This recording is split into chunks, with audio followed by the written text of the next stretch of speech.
दोस्तों नमस्कार, आप सभी सदस्यों का स्वागत है बी ऑफिसर मेक ऑफिसर्स परिवार में। अगस्त 2025 के चौथे नंबर का ये पार्ट है। पेपर आपका आने वाला है पीसीएस का, तो हम लेट भी नहीं करना चाहते और हम चाहते हैं कि आप थोड़ा थोड़ा पढ़ें, बेहतर पढ़ें, याद करें। एक ही बार में मैं सारी चीज़ें देता नहीं हूँ, जितनी भी दूंगा आप गलत नहीं करेंगे, चिंता मत करो। तो पहली जो न्यूज़ है साहब वो है इंटरनेशनल लॉयन डे। लॉयन होता है शेर, विश्व शेर दिवस, विश्व शेर दिवस। और इसी दिन दोस्तों विश्व शेर दिवस जो मनता है उसी दिन बनता है विश्व जैव ईंधन दिवस, यानी बायोफ्यूल डे। तो चाहे शेर दिवस की बात हो या फिर बायोफ्यूल डे की बात हो, विश्व जैव ईंधन दिवस दोनों 10 अगस्त को ही मनते हैं। जैव ईंधन दिवस, ठीक है, एक ही दिन मनते हैं। तो शेर डे को तो कहेंगे इंटरनेशनल लॉयन डे। सारा शहर हमें लॉयन के नाम से जानता है मोना डार्लिंग। देखा था आपने, ऐसे एक डायलॉग चलता था बचपन में, अपन देखते थे। और ये हो गया biofuel day. Biofuel day English भी मैं कभी कभी लिख देता हूँ, हालांकि हिंदी वाला आदमी हूँ, अंग्रेजी में लेबर करना अच्छा लगता है, कभी कभी तो कर देता हूँ साहब। ये सब दोनों के दोनों बनते हैं 10 अगस्त को। ठीक साहब, 10 अगस्त को बन गया आपका बायोफ्यूल डे और लॉयन डे। अगली जो न्यूज़ है वो है साहब, जो निकिल होता है ना, निकिल, कॉपर, प्लेटिनम, ये जो आप धातुएं देखते हो उनके बहुत बड़ा भंडारा मिला है, बहुत बड़ी खोज हुई है साहब। तो बड़ा न्यूज़ में था, अखबारों में निकली थी ये कि निकिल, कॉपर और प्लेटिनम निकिल, कॉपर और प्लेटिनम के भंडार की खोज। ये द हिंदू में भी न्यूज़ निकली थी और पीआईबी में भी ये खबर छपी थी। तो इस तरीके से कभी कभी क्वेश्चन आ जाते हैं कि हाल ही में निकिल, कॉपर और प्लेटिनम के बहुत बड़े भंडार की खोज की गई है, और वो खोज की गई है महासमुंद गांव में। गांव का नाम है महासमुंद। तो ऐसे भी आ सकता है कि हो सकता है गांव का नाम वो दे दें कि महासमुंद गांव में खोजा गया, तो महासमुंद गांव किस राज्य में है, तो ये सवाल आ सकता है इस तरीके से। छत्तीसगढ़ में ये है, ठीक है साहब, छत्तीसगढ़ में, ठीक है, महासमुंद गांव है छत्तीसगढ़ में, वहाँ पर ये खोजा गया है। आज दुर्गा अष्टमी है दोस्तों, मतलब आज जो तारीख है वो दुर्गा अष्टमी की है। हमारे घर में बहुत बड़ा फंक्शन है, जैन लोगों में भी ये सब चीज़ें होती हैं, और हमारे यहाँ पे मतलब है तो दुर्गा अष्टमी, अष्टमी तो है ही, तो बहुत बड़ा फंक्शन है। तो मैं सुबह सुबह आपके लिए वीडियो बना दे रहा हूँ, क्योंकि अब मैं 1-2 दिन बहुत बिजी हो जाऊँगा। फैमिली फंक्शन है, सगाई नहीं हो रही है मेरी, नहीं टेंशन ले लो तुम कि कौन सा फंक्शन होगा, कहीं सगाई तो नहीं हो रही है, कहीं ऐसा तो नहीं है कि सिंगल से मिंगल होने वाला हो। तो आगे देखते साहब अगली न्यूज़। जो अगली न्यूज़ है वो है एक index, Bharat electric mobility index. Bharat electric mobility index, ये हाल ही में जारी हुआ है अभी। तो ऐसी चीज़ों में पूछ लिया जाता है कि ये इंडेक्स हाल ही में किसने जारी किया, फला चीज़ है। तो भारत इलेक्ट्रिक मोबिलिटी इंडेक्स ये किसने जारी किया, तो ये नीति आयोग जारी करता है, नीति आयोग द्वारा लॉन्च किया गया है। किसके द्वारा? नीति आयोग द्वारा, भारत इलेक्ट्रिक मोबिलिटी इंडेक्स। तो आप ये समझ ही रहे होंगे कि जो आजकल इलेक्ट्रिक व्हीकल्स चल गए हैं, गाड़ियाँ चल गई हैं जिसमें पेट्रोल डीजल डलवाने की ज़रूरत नहीं है, बिजली से चलती हैं, उसके लिए ये इंडेक्स जारी किया गया अभी हाल ही में नीति आयोग के द्वारा। और इसके साथ में एक रिपोर्ट भी जारी की गई है, साथ ही एक रिपोर्ट भी जारी की गई है, ठीक है, रिपोर्ट जारी की है, साथ ही एक रिपोर्ट भी जारी की गई है। कौन सी रिपोर्ट है वो? रिपोर्ट का नाम है भारत में इलेक्ट्रिक वाहनों के लिए $200 अरब के अवसर, ठीक है। ये रिपोर्ट जारी की गई है इलेक्ट्रिक वाहनों के लिए। तो भारत में इलेक्ट्रिक वाहनों के लिए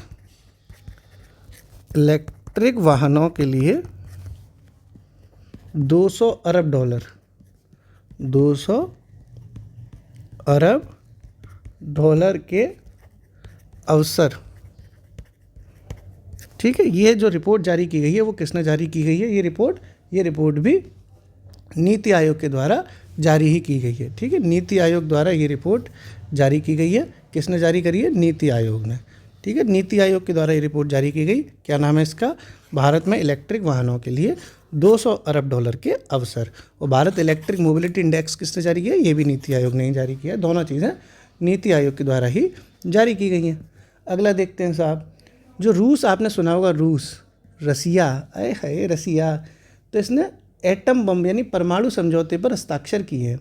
एक देश के साथ किए जाते हैं हमेशा, समझौता होता है, तो देशों के साथ समझौता हुआ है, तो वो समझौता हुआ है साहब रूस और नाइजर के बीच में। तो ये वैसे तो इतना इम्पोर्टेंट नहीं है, लेकिन पीआईबी में ये न्यूज़ थी, तो ऐसे लिख लो, रूस नाइजर परमाणु समझौता संपन्न। बस ये उसे ब्रैकेट में लिख लो, रूस नाइजर परमाणु समझौता संपन्न। इसमें कुछ और नहीं जानना, ऐसे ना आ जाए कि हाल ही में रूस ने किस देश के साथ परमाणु समझौता किया, तो ये नाइजर के साथ किया है, नाइजीरिया के साथ नहीं किया है। नाइजर और नाइजीरिया अलग अलग है, ठीक है। संपन्न गलत लिख गए ना, संपन्न ऐसे लिखा जाता है। तो ऐसे ही बस ये ओनली बॉक्स में लिख लो, ये कोई अलग से न्यूज़ नहीं है, बस साथ में बता दी मैंने आपको। तो रूस ने नाइजर के साथ परमाणु समझौता किया। अगला जो देखते हैं, अगली जो न्यूज़ है उसको देखो। जो अगली न्यूज़ है साहब वो है MS स्वामीनाथन पुरस्कार। हाल ही में MS स्वामीनाथन पुरस्कार मिला है साहब, ठीक है। तो MS स्वामीनाथन तो आपने सुने होंगे, जो हरित क्रांति के जनक रहे। तो ये खाद्य व शांति के लिए दिया जाता है, खाद्य व शांति के लिए MS स्वामीनाथन पुरस्कार, MS स्वामीनाथन पुरस्कार, ठीक साहब। अब देखो MS स्वामीनाथन पिछले साल ही, मतलब पिछले साल ही एक्सपायर हो गए थे। तो ऐसा पहली बार है कि जब MS स्वामीनाथन पुरस्कार बट रहा है। इससे पहले तो ये जिंदा थे, तब तो इनके लिए ऐसा कोई पुरस्कार नहीं चलता था इनके नाम पे, अब चलने लग गया है साहब। तो MS स्वामीनाथन पुरस्कार के जो प्रथम विजेता हैं वो इसी साल बने हैं, क्योंकि पहली बार ये बटा है साहब। तो जो प्रथम विजेता बने उनका नाम है एरे गहरे, ठीक है, डॉक्टर एरे गहरे, डॉक्टर एरे नारे, ये पूरा नाम है इनका, डॉक्टर एरे नारे। एरे गहरे से याद रखना है कि किसी एरे गहरे व्यक्ति को ये पुरस्कार दे दिया है MS स्वामीनाथन साहब वाला पुरस्कार। और ये एरे गहरे हैं कहाँ के, तो ये नाइजीरिया के रहने वाले हैं। कहाँ के रहने वाले हैं, नाइजीरिया के रहने वाले हैं ये, ठीक है। देखो ये दो अलग अलग देश होते हैं, नाइजीरिया अलग है और ये नाइजर अलग है। रशिया ने जो समझौता किया, परमाणु समझौता, वो किया है नाइजर के साथ। और MS स्वामीनाथन पुरस्कार जो एरे गहरे को मिल गया, वो रहने वाले कहाँ के, नाइजीरिया के। क्लियर है, ओके। नाइजीरिया के एरे गहरे को MS स्वामीनाथन पुरस्कार मिला है, जो पहली बार मिला, प्रथम विजेता बने हैं ये। अगली न्यूज़ है वो है व्हाइट हाउस शिखर सम्मेलन, व्हाइट हाउस शिखर सम्मेलन, व्हाइट हाउस शिखर सम्मेलन 2025, व्हाइट हाउस शिखर सम्मेलन 2025। व्हाइट हाउस तो जानते ही हो, है जो अमेरिका राष्ट्र के राष्ट्रपति हैं ट्रंप चाचा, उनका जो आवास है उसको कहते हैं व्हाइट हाउस। तो इसका मतलब है कि अमेरिका से संबंधित कोई चीज़ है। तो हाल ही में अमेरिका के ट्रंप चाचा ने दो लोगों के बीच के जो झगड़ा था उसको ख़त्म करने के लिए, शांति लाने के लिए एक समझौता करा दिया दो देशों के बीच में। दो बिल्ली मौसी लड़ रही थी, बंदर मामा बीच में आके समझौता करा रहे हैं साहब। तो कौन कौन सी बिल्ली मौसी थी, तो एक बिल्ली मौसी है अजरबैजान, दूसरी बिल्ली मौसी है आर्मेनिया। तो अजरबैजान और आर्मेनिया, इन दोनों के बीच में समझौता कराया है, के बीच शांति समझौता हो गया, शांति समझौता। देखो जो वाइट होता है ना कलर, वो शांति का प्रतीक होता है, सफ़ेद कलर शांति का प्रतीक होता है, इसलिए इसका नाम व्हाइट हाउस भी रख दिया। साथ में ये अमेरिका के ट्रंप चाचा की मीडिएशन में हुआ है, इसलिए मध्यस्थता में हुआ है, इसलिए भी इसका नाम व्हाइट हाउस है। दोनों चीज़ें इसमें जुड़ गई हैं। तो ये USA की मध्यस्थता में हुआ है साहब, अमेरिका की मध्यस्थता में, USA की मध्यस्थता में ये समझौता हुआ है। कौन सा समझौता, व्हाइट हाउस शिखर सम्मेलन। किन किन के बीच में, ये अजरबैजान और आर्मेनिया के बीच में USA की मध्यस्थता के माध्यम से ये व्हाइट हाउस शिखर सम्मेलन हो गया साहब। अगली न्यूज़ देखते हैं। आज थोड़ा मेरे को जल्दी निकलना है ना, फैमिली फंक्शन है, तो मैं इधर उधर की बातें कम कर रहा हूँ, जल्दी जल्दी न्यूज़ बता रहा हूँ ताकि आपका भी टाइम बचे और मेरा भी टाइम बचे। अगली जो न्यूज़ है वो है एक आपने ऐसे देश पढ़े होंगे, ऐसे देश सुने होंगे, लैंड लॉक्ड कंट्री कहते हैं जिसको, लैंड लॉक्ड, स्थल रुद्ध जो देश होते हैं। स्थल रुद्ध देश का मतलब जैसे ये कोई देश है, ठीक है, तो वो इधर भी सब देशों से घिरा हुआ है, यानी अगल बगल में कहीं भी पानी नहीं है, चारों तरफ सिर्फ ज़मीन ही ज़मीन है और बीच में वो फंस गया है। ऐसी कंट्रीज़ को कहा जाता है लैंड लॉक्ड कंट्रीज़। तो जो ऐसी लैंडलॉक्ड कंट्रीज़ हैं उन्होंने मिलके अपना एक अपना सम्मेलन कर लिया साहब। यूनाइटेड नेशंस के बैनर के तले वो सम्मेलन हुआ है। तो हाल ही में ऐसा सम्मेलन हुआ है, तो वो न्यूज़ में है। तो सम्मेलन का नाम है यूनाइटेड नेशंस समिट। समिट कहते हैं ना इसको, सम्मेलन को। United Nation summit on landlocked developing countries. इसका मतलब हुआ कि स्थलरुद्ध, ये जो लैंडलॉक्ड हो गया स्थलरुद्ध, डेवलपिंग का मतलब होता है विकासशील देश। जैसे भारत एक डेवलपिंग कंट्री है, विकासशील कंट्री, ऐसे ही जितनी भी लैंडलॉक्ड डेवलपिंग कंट्रीज़ हैं उन्होंने यूनाइटेड नेशंस के बैनर के तले एक सम्मेलन किया है। तो हिंदी में भी लिख लो इसको कि साहब स्थलरुद्ध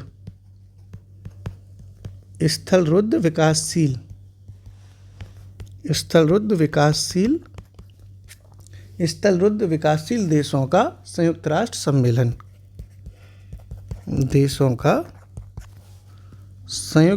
सम्मेलन।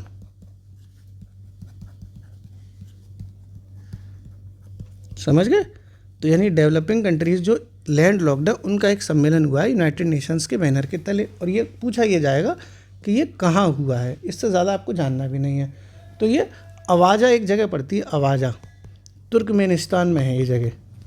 तुर्कमेनिस्तान के अवाजा में हुआ है, अवाजा के तुर्कमेनिस्तान में आयोजित हुआ है। ठीक है, ओके साहब, ओके। तो अब अगर क्वेश्चन ऐसे आए कि अवाजा एक्शन प्लान क्या है, अवाजा एक्शन प्लान क्या है, तो वो क्या हो जाएगा, अवाजा एक्शन प्लान जो भी लैंडलॉक्ड कंट्रीज़ हैं उनको डेवलप करने के लिए हाल ही में एक अवाजा एक्शन प्लान सुर्खियों में रहा था। अवाजा एक्शन प्लान अपनाया गया है। एक्शन प्लान का मतलब होता है कि एक सभी लोग जो मिलके एक रणनीति तैयार कर रहे हैं कि हम जो स्थलरुद्ध देश हैं और डेवलपिंग है, विकासशील है, वो कैसे अपने देश को आगे बढ़ाएंगे, कैसे वो प्रोग्रेस करेंगे, ग्रोथ करेंगे। तो United Nation summit on landlocked countries कहाँ हुआ, तुर्कमेनिस्तान के अवाजा में। और अवाजा एक्शन प्लान अपनाया गया है। अवाजा एक्शन प्लान का संबंध किससे हो जाएगा, लैंडलॉक्ड डेवलपिंग कंट्रीज़ से। ठीक है, ओके, आगे बढ़ते हैं साहब। और दुर्गाष्टमी बढ़िया चल रही है लड़कियां देखो एकदम, मैं तो व्रत हूँ, अरे हाय बाल खोल के भाई साहब, मैं तो व्रत हूँ। हमारे यहाँ भी खूब चलता है, हमारी जितनी भी चाचा ताऊ जी की बेटियाँ खूब ऐसे मौज मस्ती मारती हैं। मतलब व्रत तो है ही, लेकिन नखरे देखो उनके व्रत में, आज 7वें आसमान पर नखरे चलते हैं साहब। व्रत में लड़कियों के नखरे पड़ जाते हैं। फिर कहेगी मेरा मूड स्विंग हो रहा है, मैंने कुछ खाया नहीं है, OMG, ओ माई गॉड, मैं क्या करूँ, बताओ मैं क्या करूँ, मैं भूखी हूँ सुबह से, तुम्हें मेरी फिक्र ही नहीं है, कद्र ही नहीं है। व्रत काहे रखती हो, नखरे दिखाती हो, तो फिर जब रहा नहीं जाता है व्रत तो काहे रखती हो, आराम से खाओ पियो मौज करो। नहीं फिर तो वो फिर कैसे, दिखाना तो पूरा है व्रत रख के, फिर नखरे दिखाओ साहब। ओ मेरे हेडेक हो रहा है, मेरे सर में दर्द हो रहा है, मैं क्या करूँ, मैं मेडिसिन भी नहीं ले सकती है तुम्हारी। अगली देखो साहब, एशिया की सबसे लंबी रेलगाड़ी, एशिया की सबसे लंबी रेलगाड़ी, एशिया की सबसे लंबी रेलगाड़ी चल गई साहब। रेलगाड़ी, द बर्निंग ट्रेन पिक्चर देखिए, द बर्निंग ट्रेन के ऊपर बहुत पिक्चर हैं। तो एशिया की सबसे बड़ी रेलगाड़ी का जो नाम है वो क्या है, इसका नाम रखा है रुद्रास्त्र, इसका नाम है रुद्रास्त्र। एशिया की लंबी रेलगाड़ी है ये, 4.5 किलोमीटर की लंबी है ये। कितनी है, 4.5 किलोमीटर। और 345 इसमें वैगन है। वैगन समझते, बैगन नहीं, वैगन मतलब WAGON, इंग्लिश में लिख दूँ भैया, बैगन समझ जाओ तुम। कोच कहते हैं डिब्बा मतलब डिब्बे नहीं होते, कोच। वो इसमें 345 वैगन्स की 4.5 किलोमीटर एशिया की सबसे लंबी रेलगाड़ी है, जिसका नाम रखा गया है रुद्रास्त्र। इसमें भाई साहब 7 तो इंजन लगे हैं, 7 तो इंजन लगे हैं तब चल पा रही है जी, एक इंजन थोड़ी खींच देगा इतनी। ठीक साहब, और इसकी जो ट्रायल स्पीड है, ट्रायल की स्पेलिंग ये होती है कि TRAIL होती है, हैं? अरे भैया हम तो यार अंग्रेजी में बिल्कुल चूतिया आदमी हैं, हिंदी में लिख देना, नवाल घबराओगे तुम, चिल्लाओगे, कर लो साहब ट्रायल की स्पेलिंग नहीं पता। तो इसकी जो ट्रायल स्पीड है वो 40 किलोमीटर के आसपास है, 40.5 किलोमीटर प्रति घंटा। तो ट्रायल स्पीड कितनी हो जाएगी, 40.5 किलोमीटर घंटा। ठीक है, और ये ट्रायल किया कहाँ गया है, कहीं तो चला के देखी होगी ना। तो ये कहाँ चली है साहब, तो ये चली है उत्तर प्रदेश में, एक रेलवे स्टेशन पड़ता है, उसका नाम है गंज ख्वाजा। ठीक है, गंज ख्वाजा, गंज ख्वाजा, गंज ख्वाजा रेलवे स्टेशन है ये, गंज ख्वाजा रेलवे स्टेशन। और ये कहाँ पड़ता है गंज ख्वाजा, ये उत्तर प्रदेश के चंदौली में पड़ता है, चंदौली में, चंदौली यूपी। ठीक है, उत्तर प्रदेश के चंदौली से कहाँ तक चली है साहब, तो ये झारखंड में गढ़वा जगह पड़ती है, गढ़वा, गढ़वा, गढ़वा कहाँ है, झारखंड। तो ये उत्तर प्रदेश के चंदौली में एक गंज ख्वाजा रेलवे स्टेशन है, गंज ख्वाजा से गढ़वा तक। ठीक है, गंज ख्वाजा से गढ़वा तक चली है, यानी यूपी से झारखंड में चली है एशिया की सबसे लंबी रेलगाड़ी, जिसका नाम है रुद्रस्त्र, जिसमें 345 कोच हैं, 4.5 किलोमीटर ये लंबी है, 7 इसमें इंजन है, उसकी ट्रायल स्पीड रही है 40.5 किलोमीटर प्रति घंटा। ठीक है, भारत की है ये, भारत की, मतलब ये भारत के द्वारा चलाई जा रही है। ठीक है, ऐसा नहीं अब तुम सोचो कि एशिया की है, तो ये तो बताया नहीं किस देश की है, तो ब्रैकेट में लिख लो भारत में। ठीक है, एशिया की सबसे लंबी जो रेलगाड़ी है वो भारत में चली है, रुद्रस्त्र नाम है इसका, 4.5 किलोमीटर लंबी, 345 वैगन है, 7 इंजन है, ट्रायल स्पीड कितनी है 40 किलोमीटर। गंज ख्वाजा से गढ़वा तक ये चली है। गंज ख्वाजा पड़ता है चंदौली उत्तर प्रदेश में, जबकि गढ़वा पड़ता है झारखंड में। ठीक है, बहुत धीरे धीरे करवाता हूँ मैं, देखो एक एक चीज़ 25 बार बताता हूँ ताकि आप याद हो जाए आपको। ओके, अगली न्यूज़ देखते हैं। जो अगली न्यूज़ है वो है विश्व युवा दिवस। विश्व युवा दिवस, राष्ट्रीय युवा दिवस अलग होता है, वो 12 जनवरी को मनता है, वो स्वामी विवेकानंद जी की जयंती है। ठीक है, विश्व युवा दिवस अलग है, विश्व युवा दिवस मनता है 12 अगस्त को। ठीक है, 12 अगस्त को, 12 अगस्त को बनता है विश्व युवा दिवस वर्ल्ड वाला। उसकी जो थीम रखी गई है वो रखी गई है local youth actions, local youth actions, local youth actions for the SDGs, for the गलत हो गया, for SDGs, SDGs and beyond, ये इसकी पूरी थीम है। धीरे धीरे करके बताता हूँ, नहीं घबराता जाओ। ठीक साहब, local youth action for SDG and beyond किसकी थीम है, विश्व युवा दिवस 12 अगस्त को मनाई जाती है। क्या थीम है, लोकल यूथ एक्शन। देखो अगर आपको आगे का भी याद नहीं रहेगा, इतना भी याद रहेगा लोकल यूथ एक्शन, तब भी आप ऑप्शन से कर ले जाओगे। तो local youth action for SDG and beyond इसकी थीम हो गई। अब यहाँ पर साथ में ये भी लिख लो कि राष्ट्रीय युवा दिवस 12 जनवरी को मनाते हैं, क्योंकि वो भी आपको याद रहे, ऐसा ना हो आप कन्फ्यूज हो जाओ। तो सारे कन्फ्यूजन दूर कर देता हूँ मैं। राष्ट्रीय युवा दिवस कब है, 12 जनवरी का। कब है राष्ट्रीय युवा दिवस, 12 जनवरी का। ओके, ये भी आपने समझ लिया। अगला जो दिवस है वो है विभाजन विभीषिका स्मृति दिवस।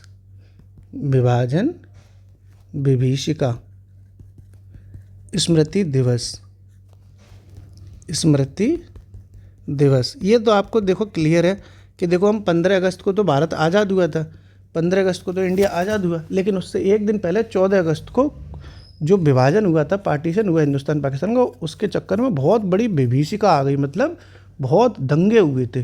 तो इसीलिए ये 14 अगस्त को मनाते हैं। कब मनाते हैं, 14 अगस्त को। विभाजन विभीषिका स्मृति दिवस कब मनाया जाता है, 14 अगस्त को। अगला है वो है साहब इंडिपेंडेंस डे। इस बार इंडिपेंडेंस डे बन गया 79वां, 79th स्वतंत्रता दिवस, 79th स्वतंत्रता दिवस। ये एक तो कौन से क्रम का था, 79वें क्रम का स्वतंत्रता दिवस था। ठीक है साहब, अब इसकी भी थीम देखो। ठीक है, तो ये 79th वाले की जो थीम है वो बहुत इंपॉर्टेंट है, और जो थीम रखी गई है वो रखी गई है न्यू इंडिया, न्यू इंडिया, नया भारत इसकी थीम है, न्यू इंडिया। अब देखो कुछ चीज़ें बहुत समझनी है, जैसे मोदी जी का ये कौन सा लगातार था, तो PM मोदी का ये 12वां लगातार 12वां वो था इंडिपेंडेंस डे, मतलब PM मोदी का लगातार 12वां लगातार 12वां 12th लगातार 12वां लाल किला संबोधन जो होता है ना इंडिपेंडेंस डे पे, तो 12वां लगातार 12वीं बार इन्होंने लाल किला संबोधन कर दिया। तो इस बार इन्होंने एक रिकॉर्ड बनाया। ये मोदी जी वैसे भी हमारे बोलने वाले आदमी हैं, एक बार बोलना शुरू कर दें तो फिर तुम जानते ही हो साहब, भारत के प्रधानमंत्री साहब हैं ये। तो ये रिकॉर्ड इनने बना दिया कि 103 मिनट का लगातार लंबा भाषण दिया है। तो पीएम मोदी का रिकॉर्ड 103 मिनट का भाषण है ये, 103 मिनट का भाषण। इतना लंबा भाषण आज तक भारत के किसी प्रधानमंत्री ने नहीं दिया। मनमोहन सिंह साहब तो बोलते ही नहीं थे, वो तो इशारों में बोल देते थे।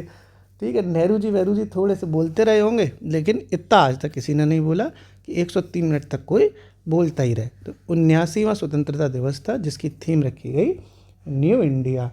ठीक है, पीएम मोदी का, ये मोदो लिख गया यहाँ पे, पीएम मोदो नहीं है, पीएम मोदी साहब हैं ये। पीएम मोदी का लगातार 12वां लाल किला संबोधन था और रिकॉर्ड 103 मिनट तक इन्होंने दिया है। ओके, अब तुम देखो 12वां तो इनका था, सबसे ज़्यादा लगातार किसने दिए थे, तो ब्रैकेट में लिख सकते हो यहाँ पे, सबसे ज़्यादा लगातार संबोधन किसने किए हैं, सबसे ज़्यादा लगातार बार संबोधन किसने किए हैं, तो पीएम मोदी ने किए हैं। वो पीएम जवाहरलाल नेहरू ने, सॉरी जेएल नेहरू ने 17 बार किए थे ये। ठीक है, ये ब्रैकेट में यहाँ लिखवा दिया मैंने। ठीक है, तो 79वां स्वतंत्रता दिवस तो था, लेकिन ये एक चीज़ एक्स्ट्रा आपको बता दी कि जवाहरलाल नेहरू ऐसे प्रधानमंत्री रहे जिन्होंने 17 बार लगातार लाल किला को संबोधित किया था स्वतंत्रता दिवस पर। ठीक साहब, ये भी आपने समझ लिया।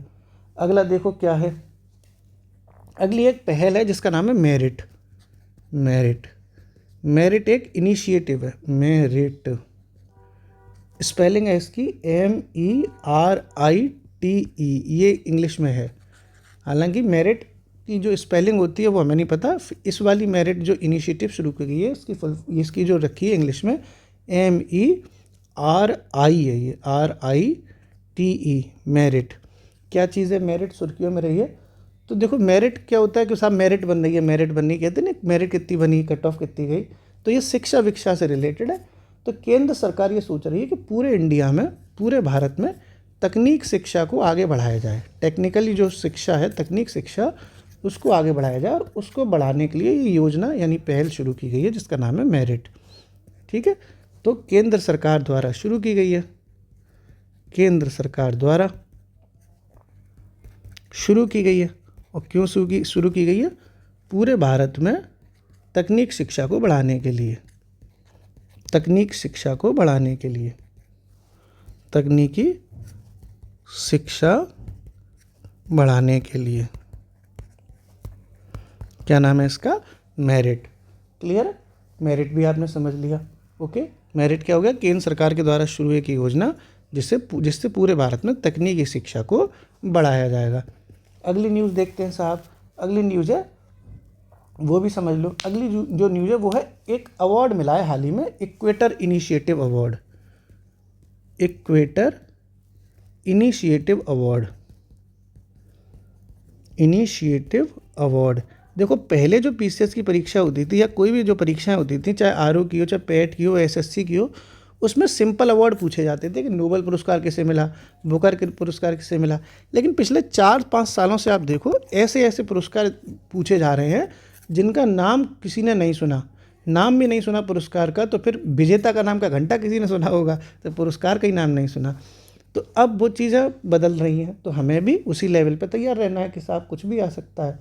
तो ये पुरस्कार जो है एक ऐसा पुरस्कार है जो यूएनडीपी देती है,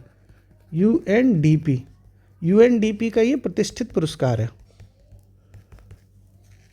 देख रहा है, अब देखो इस पुरस्कार का कई लोगों ने नाम नहीं सुना होगा, ठीक है, इक्वेटर इनिशिएटिव का, लेकिन यूएनडीपी का तो सुना होगा, कितनी बड़ी संस्था है यूएनडीपी। तो यूएनडीपी का एक प्रतिष्ठित पुरस्कार है इक्वेटर इनिशिएटिव, जो मिला किसे है, तो मिला है बीबी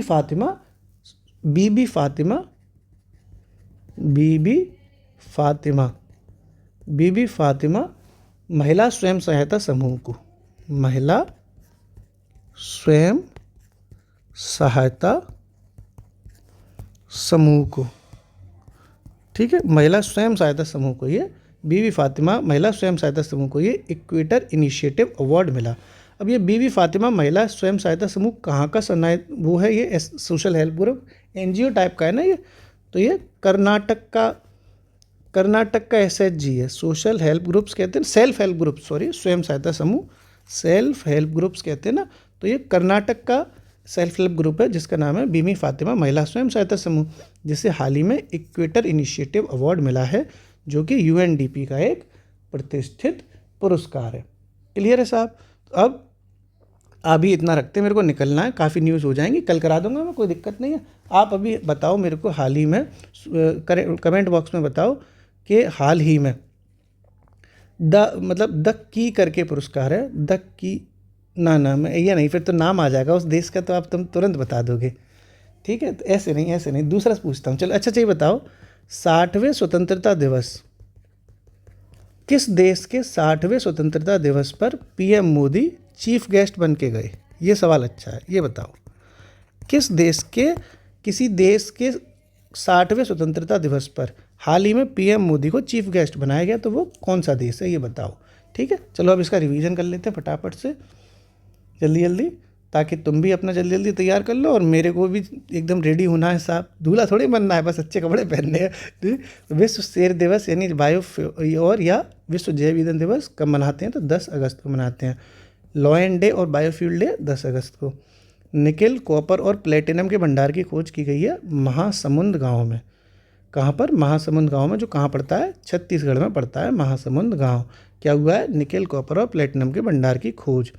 भारत इलेक्ट्रिक मोबिलिटी इंडेक्स किसने जारी किया? तो नीति आयोग के द्वारा ये भारत इलेक्ट्रिक मोबिलिटी इंडेक्स जारी किया गया, और साथ में एक रिपोर्ट जारी की गई है कि भारत में इलेक्ट्रिक वाहनों के लिए 200 अरब डॉलर के अवसर।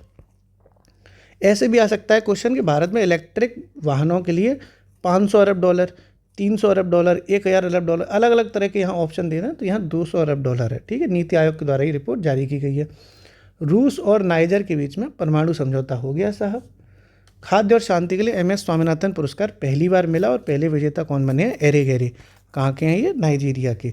एरेगेरे कहाँ के हैं? नाइजीरिया के।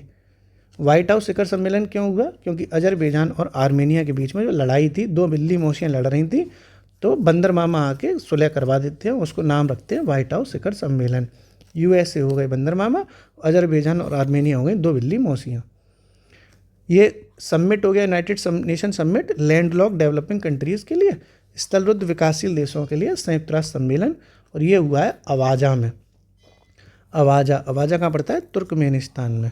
कहाँ पड़ता है? तुर्कमेनिस्तान। अवाजा एक्शन प्लान कहाँ पर अपनाया गया है? अवाजा में ही अपनाया गया है, जो स्थलरुद्ध विकासशील देशों से संबंधित है। एशिया की सबसे बड़ी रेलगाड़ी कौन सी है साहब? एशिया की सबसे बड़ी रेलगाड़ी है इंडिया, जो बनी है वो इंडिया में बनी है। ठीक है, ये भारत में। अच्छा, एक चीज़ ये यहाँ देख लो, जो तुर्कमेनिस्तान है इसकी राजधानी क्या है? ऐसे भी कभी कभी आ जाता है, तो जो तुर्कमेनिस्तान की राजधानी है वो भी मैं बता दे रहा हूँ, हो सकता है आपको पता भी हो। अशकाबाद इसकी राजधानी है, अशकाबाद। ठीक है, अशकाबाद कहते हैं, अशकाबाद, तो ये इसकी राजधानी है अशकाबाद। इंग्लिश में कुछ मतलब ऐसी स्पेलिंग अलग अलग होती हैं, AS के अंग्रेजी में लिखते होंगे, हमें ना पता, हम तो हिंदी में कहते हैं अशकाबाद। तो ये अब देखते हैं ये रेलगाड़ी के बारे में। रेलगाड़ी है एशिया की सबसे बड़ी रुद्रस्त्र, जो 4.5 किलोमीटर लंबी है, 345 कोच हैं, 7 इंजन है। ट्रायल स्पीड कितनी है? 40 किलोमीटर प्रति घंटा। कहाँ से कहाँ दौड़ा दी? तो गंज ख्वाजा से गढ़वा। गंज ख्वाजा पड़ता है उत्तर प्रदेश के चंदौली में, जबकि गढ़वा पड़ता है झारखंड में। विश्व युवा दिवस 12 अगस्त को मनाते हैं, जिसकी थीम है local youth actions for SDG and beyonds. 12 अगस्त को कौन सा दिवस है? विश्व युवा दिवस। थीम क्या है? Local youth action and for SDG and beyond. विश्व वाला युवा दिवस 12 अगस्त को है, जबकि राष्ट्रीय युवा दिवस 12 जनवरी को है। स्वामी विवेकानंद जी की जयंती मनती है। स्वामी विवेकानंद जी की जयंती है 12 जनवरी की। स्वामी विवेकानंद जयंती पर राष्ट्रीय युवा दिवस मनाते हैं। विभाजन बीबीजी का स्मृति दिवस 14 अगस्त को है। पाकिस्तान और हिंदुस्तान का जो पार्टीशन हुआ। 79वां इंडिपेंडेंस डे बन गया। न्यू दिल्ली, न्यू इंडिया इसकी थीम थी, नया भारत इसकी थीम है। सबसे ज़्यादा बार भाषण दिया था जवाहरलाल नेहरू ने, जबकि PM मोदी का ये लगातार 12वां भाषण था। जवाहरलाल नेहरू ने 17 बार दिया है, PM मोदी का ये 12वां है। PM मोदी का रिकॉर्ड 103 मिनट का भाषण भी रहा इस बार। मेरिट क्या है? तो केंद्र सरकार के द्वारा शुरू की गई एक ऐसी योजना है जिससे पूरे भारत में तकनीकी शिक्षा बढ़ाई जाएगी। क्या योजना है? मेरिट। इक्वेडर इनिशिएटिव अवार्ड किसे मिला और ये किस संस्था के द्वारा दिया जाता है? तो यूएनडीपी का एक प्रतिष्ठित अवार्ड है इक्वेडर इनिशिएटिव अवार्ड, जो बीबी फातिमा सेल्फ हेल्प ग्रुप्स को मिला है। और ये बीबी फातिमा स्वयं सहायता समूह कहाँ का है? कर्नाटक का। आपको बताना है कि पीएम मोदी किस देश में गए थे जहाँ पर 60वें स्वतंत्रता दिवस पर पीएम मोदी को चीफ गेस्ट बनाया गया? बताइए। हंसते रहिए, पढ़ते रहिए, मुस्कुराते रहिए। ज़िंदगी एक सफ़र है सुहाना। यहाँ कल क्या हो किसने जाना। शुक्रिया।